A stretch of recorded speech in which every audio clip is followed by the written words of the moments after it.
Gobana namarran tana sadaqaan itti gurramu arsoonni oromoo maaliif laata kaa mootummaa bal'aa kana taane maaliif namni keenya arsoonni keenya rakkatee isatti illee sadaqaa kadhachaa jirra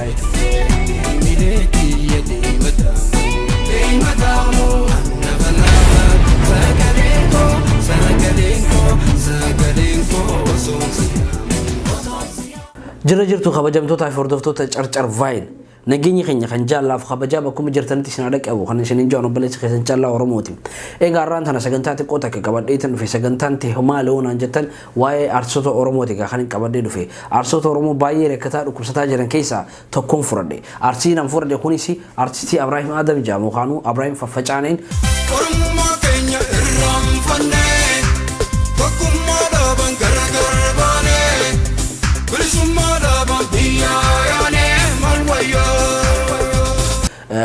yeroo dhiyootti dhukkubsatee akka itillee irra jiru gama social media irratti maxxanfamee namoonni baay'een agartaniiti akka gargaaramullee gumaacha adda addaa godhaa jirtan jechuudha. Warrummaan naqoban qabne gartee namni kun nama akkanaati gartee waan injiinis hagalutu. Uma waan injiin qabu namni ol cinaa dhaabbata. Gandee olaale gandee ol cinaa dhaabbata. Keenya yoo ta'e wal quban qabnu. Abbaan soo keessaa wal quban qabnu dhugaa. Abalu bakka kana jira abalu waan kana irra jira namni wal quba qabu hin jiru artiin oromoodha kana quban qabdu jechuudha artii jechuun wal harkisuudha kan jirullee wali qabdee jabeessitee gotsuudha saniifuu san keessan jira wal quban qaban tasaaniitiifuu bakka takkatti wal dhaabanii waan kana waan bareedu takka wanni isaan hojjetan takka nagarraan namoonni gumaacha adda addaa godhaa jirtan galatooma isin jenne gammanumaan waa'ee Ibraahim Adamoo maal irraa quba qabna jechuumaaf kan dhufee jechuudha. Egaa kabajamtoota hordoftoota daawwattoota keenya arsoonni Oromoo baay'een isaanii dhukkubsatanii rakkatanii dhumti isaanii akka hin taane gija ta'an agarraa jechuudha. Arsoonni Oromoo maaliif laata akkana ta'an maaliif hoo rakkatan nutiin kun nama miliyoona 50 ol 60 oliif jecha arsoonni keenya dhukkubsatanii rakkatanii namaa gad hoggaa ta'an maaliif hoo maaliif ta'u ta'uu qaba khanjoon hojii gaafii simbira kadhaa jechuudha. Egaa akkuma beekamu Ibraahim Fafacaaneen yeroo dhiyootti dhukkubsatee akka maleetti waan rakkataa jiruuf namoonni baay'een harka keessan illee bal'istanii fi jirtanii jechuudha. Ibraahim Fafacaaneen sirboota isaa deema daamuu jaalalti tantii anna sharaftee namarraa kophaa labaaftee jaalalti tantii anna sharaftee namarraa kophaa labaaftee arramoo boru boru titeeyomi halkamoo buujaan Fafacaanee fi akkasumas ashita gannaa kootuudhaan beekama Ibraahim Fafacaaneen wallisaa guddaa fi hayyuudha jechuudha. Egaa Ibraahim Fafacaanee qofaa miti wallistoonni Oromoodhaa rakkatanii bakka hin taanetti akka kufan hedduutu jira jechuudha. Yoo fudhannee ilaalle Almaas Tafarraa yeroo dhaluu dura kan ishiin addunyaa tanarraa du'an boqotte bifa ishiin itti duute gaa namni hundi quba qabu ta'a jechuudha. Haalli ishiin rakkinni ishiin keessa turte akkamitti akka duute hundi keenyaa akka agarree interview ishiidhaa gama social media irra maxxanfame ishii reetisitu fi kana namoonni harkin hin jiru. Almaas Tafarraa bifa kanaadhaan egaa eega hobbaafattee haaloo daawwenis hedduu rakkattee ishillee sadaquma itti kadhataa jiraachuun keenyas kan haalamu miti. Gama biraatiin noo gobanaa wallisaan keenya gameessi hayyuun qabsaawaan rakkatee isatti illee sadaqaa kadhachaa jirra jechuudha. Akkasumas Yunus Abdullaahitis akka hin taanetti rakkataa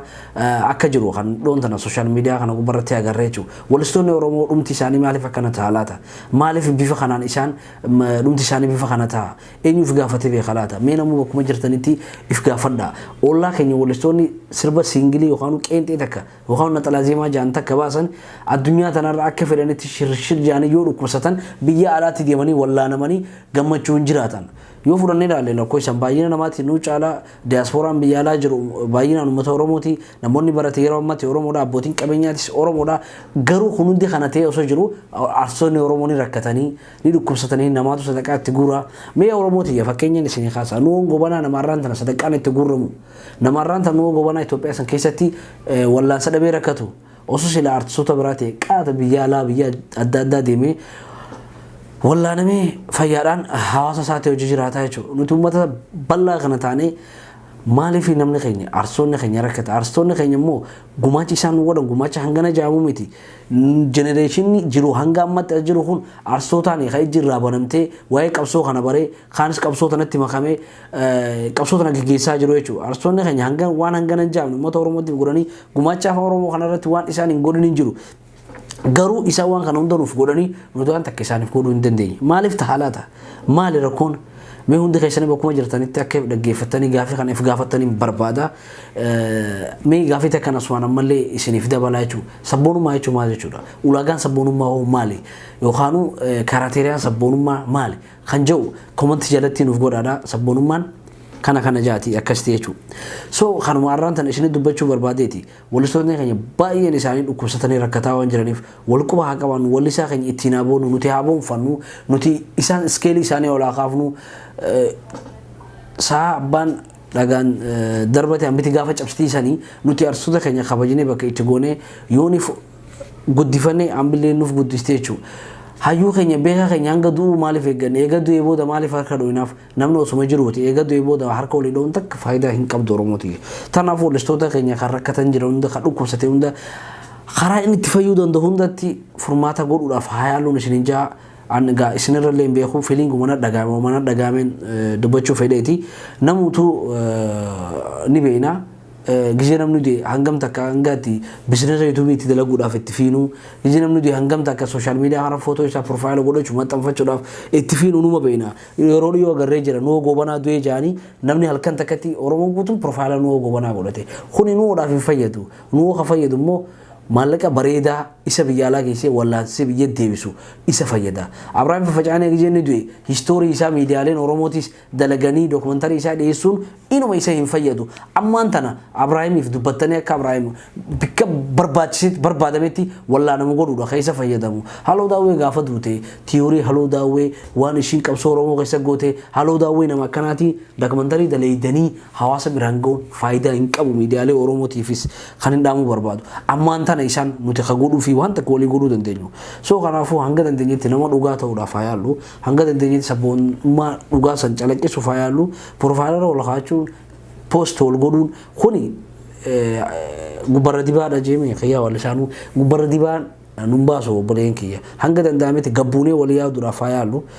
kanumaan isin dhaammachuu barbaada horaa bulaa deebanaa galatumaa yooniin gaa emooshin teetin haasoo jira haasaa kiyyaan keessatti isin mufachiisellee dhiifama naa godha isin jecha nagaa isin dhaabadha